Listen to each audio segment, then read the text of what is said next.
I was gonna sit down, do the whole tripod thing, the light, which sometimes makes me look like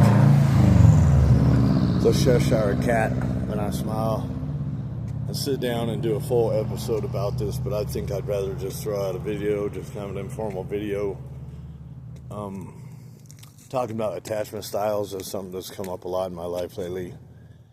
I have always, my whole life. All right, let's explain. You've got the anxious, okay, and there's a lot of different takes on this. This is your attachment style.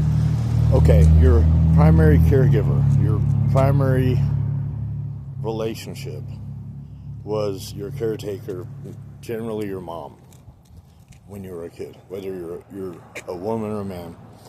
And the way she responded to your pleads for connection ingrains in you a style of attachment that you carry through life. And I'm not, don't quote me on any of this. I've got a couple friends that know a whole lot more about this than I do, but I am going to do my best to convey the information. So, depending on how the caretakers, your primary relationship person, responded to your pleads for connection as a kid, ingrained in you a style of attachment you carry through life. Now, we can link our first primary relationship with our romantic relationships, because that becomes your now primary relationship, okay? There are secure attachment styles. That means your caretaker was there. She met your needs. You were secure in the fact that she was going to meet your needs. You've got insecure attachment styles. And with the insecure attachment styles, you got an anxious attachment, which means that your needs were not consistently met, and you felt like you had to go a little extra to be loved or to get your needs met. You've got an avoidant attachment style, which means your needs weren't met rarely at all, and you learned that that you could only rely on yourself to get your needs met. And then you've got a disorganized attachment style, which is going to be roughly a mix of anxious and avoidant, kind of leaning one way or another. And that was your needs were met very, very inconsistently. So, since we get into a romantic relationship, that becomes our new primary relationship. That's our primary person, right? And it's actually a theory that we still parent each other. Everyone still needs parenting all the fucking time. We're all still just kids. You can see a 60, 70-year-old man with fucked off attachments, with insecure attachment styles. I'll say insecure. I don't want to say fucked off. I don't want to demonize any of them, because the insecure attachment styles really come down to safety. Your body reacts to try to stay safe. There are things that you can do to work on your attachment styles. I always had forever a very anxious attachment style. The way I grew up in the system. My parents weren't really there, and I felt like I've always felt through my life like I needed to do extra to be accepted. I needed to do extra to be loved. And so I always chased it, and I would get very anxious with any kind of distance. I have done a lot of work on myself. My anxious attachment style can still come out in certain situations. So with the anxious attachment style, and this is all works through your nervous system. You make decisions without knowing you're making a decision, okay? So with an anxious attachment style, what you're looking for is any kind of distance sets off an alarm, and it doesn't feel safe. Okay, you have abandonment issues. You feel like you're going to get abandoned. Some people are so bad, a couple hours without a return text, and they will just get anxious and blow up your phone. Another thing that anxious people will do is they will push you away to try to get you to come to them. So they're insecure and they will push you away to try to get you to move toward them, to prove to them that you're there and that you love them. And this can happen over and over and over and over. And it becomes a little bit of a dance. That dance has to be interrupted. You cannot, this is what helps build a toxic relationship. It cannot be a constant push and pull dance.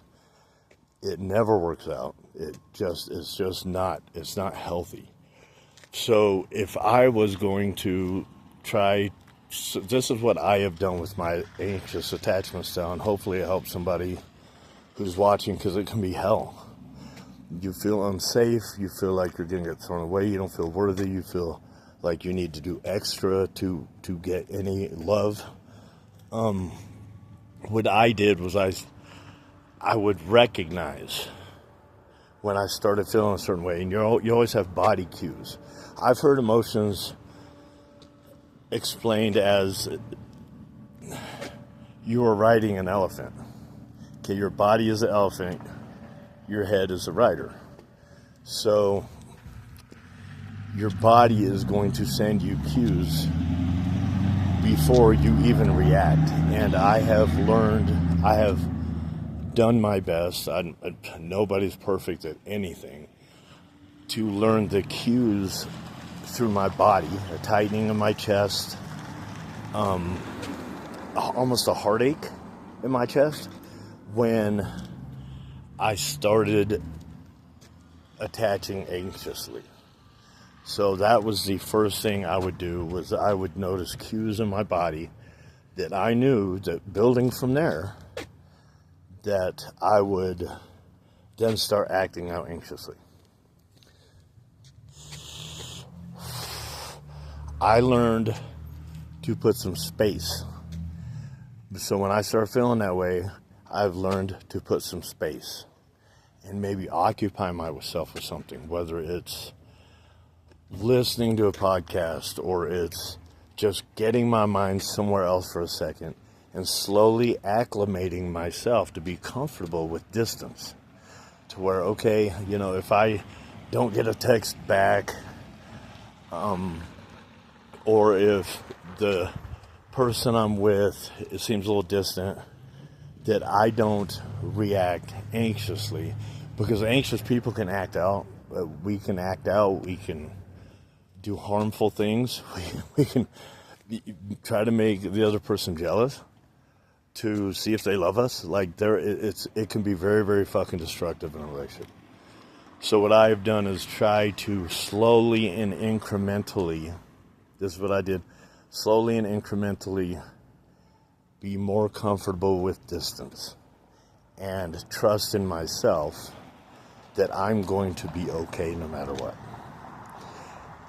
So if that helps anyone, and I know if you look at yourself, it's pretty simple to tell if you have an anxious attachment style.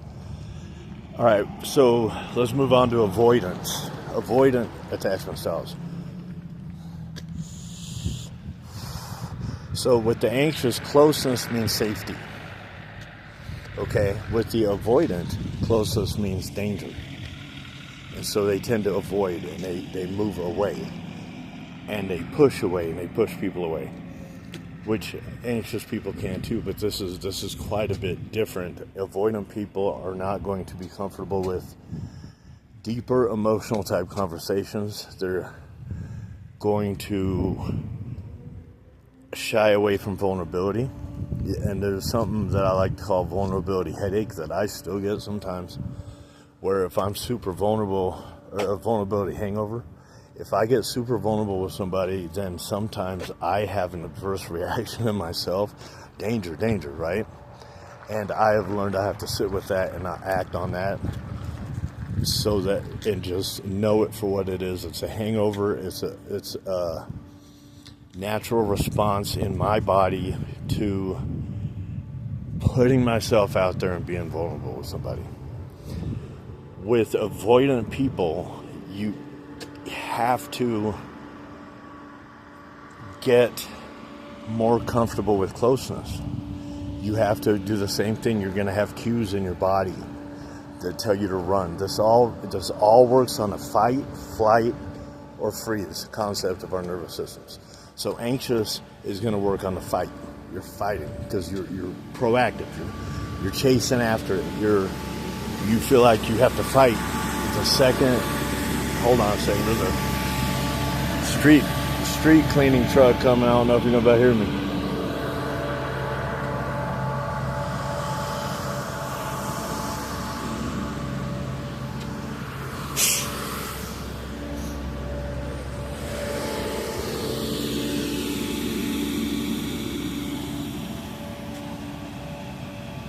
Drive slow as shit. All right. So with avoidance, so this all works on your nervous system: fight, flight, or freeze. Okay. With avoidance, it's flight. You want to run. That's a lot of times if you get ghosted, if you start getting close to somebody, they fucking ghost you. If avoidance will dig into work to avoid that closeness in a relationship, they'll dig into other activities and hope that whatever emotional thing that is going on at the time goes away without them. Avoidance actually get a lot of flack online and it gets demonized, but it's the same thing. They're reacting from a nervous system standpoint, and they're not even making these decisions until they realize they're making these decisions to run. That closeness and vulnerability is unsafe, and they're trying to make themselves safe, just like the anxious person is trying to make themselves safe by clinging on and by chasing after and by fighting. The disorganized attachment style, remember, the disorganized one is when your caretakers were hit and miss. You didn't know. I'm a snot rocket blower, apparently, even on video, and I don't know how to edit these. So the disorganized one is a little bit more difficult because they crave closeness, but it scares the shit out of them.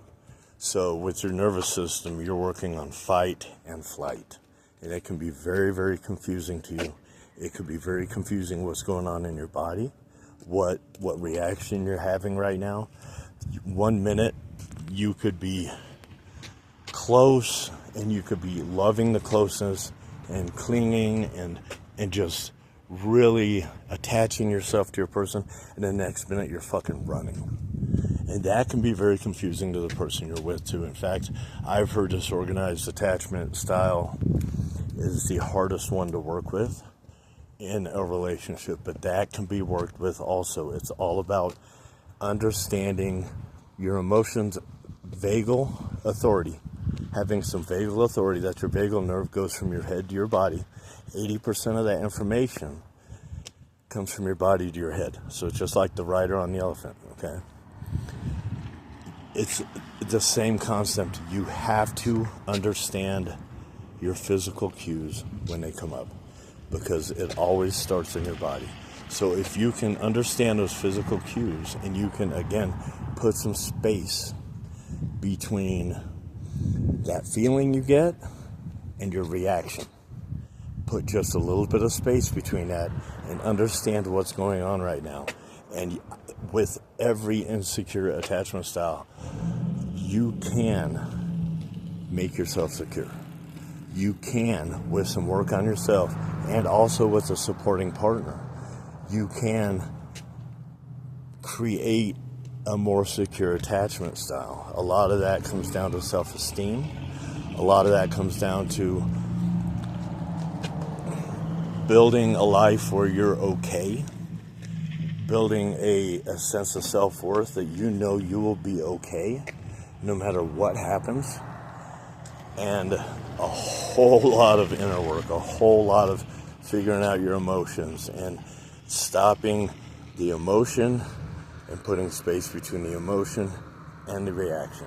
If you feel like running, stop, because you're going to feel something in your body first. So you feel that sensation in your body and pay attention to it. and understand what that means, so that instead of making the non-decision of running, you can put some space there and you can actually think about what's going on inside you and why you may be feeling like running right now. And the same thing, like, so that's it. These can be fixed. That we all run on them.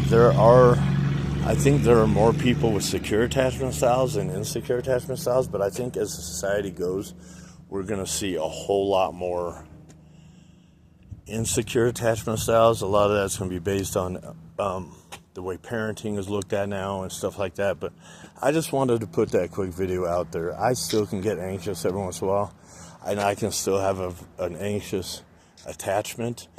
And a lot of that is going to be inside myself, which, you know, you've got that old Buddhist proverb that you can plant the flower, but you need to keep pulling the weeds. So I understand with myself, especially with some of the bad habits I had gathered in life, and some of the and with that attachment style, some of the ways I've approached romantic relationships or even friendships. I found myself doing this in friendships.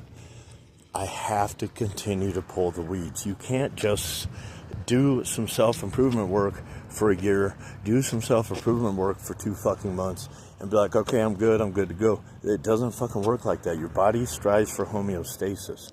If you've done a certain thing for most of your life, you're going to want to return to that thing because that's what's comfortable, and that's what has always represented safety. So, keep pulling weeds. That was it. I hope you all have a good day. I think I got all my business wrapped up for the day, so I'm about to probably chill out.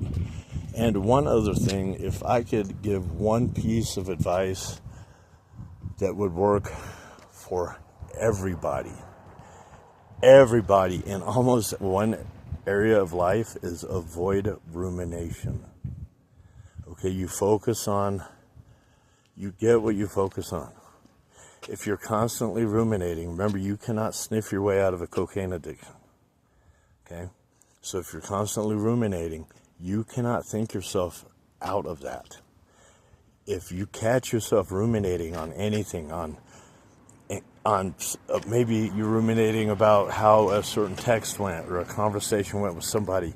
That can be in business, that can be in a personal relationship, that can be in almost any context in life, although the more danger that context represents, the more likely we are to ruminate on it. You cannot sniff your way out of a cocaine addiction. You cannot think your way out of overthinking. Get up and move your body. Get up and do something. Okay? Because I've had spots where I ruminated for fucking months, and it was torture. I would sit there inside my head, replaying events, and you know, the more you ruminate on something, the more your innate wiring and the way you're wired is going to change that story. So it's never a good fucking thing. Maybe think about something for a second and let it go, but if you catch yourself ruminating on something for too long, you're going to be telling yourself stories that have no place in reality anymore. They're going to be based on your own self-worth. So get up, move your body. That's always going to help with rumination. Go do something. I don't give a fuck. Rake the yard. Take a walk. Hit the gym. I always tell you to hit the fucking gym. Hit the goddamn gym. I promise you, sometimes if I'm really stuck in a spot and I go hit that gym for an hour and I hit it really hard and I just focus on every rep, or I just focus on something different, by the time I walk out of that gym, I feel 100% better and I am out of my head. I hope everybody has a good day. I hope everybody received something from this and it helps them. And yeah, something to think about. Y'all have a good day.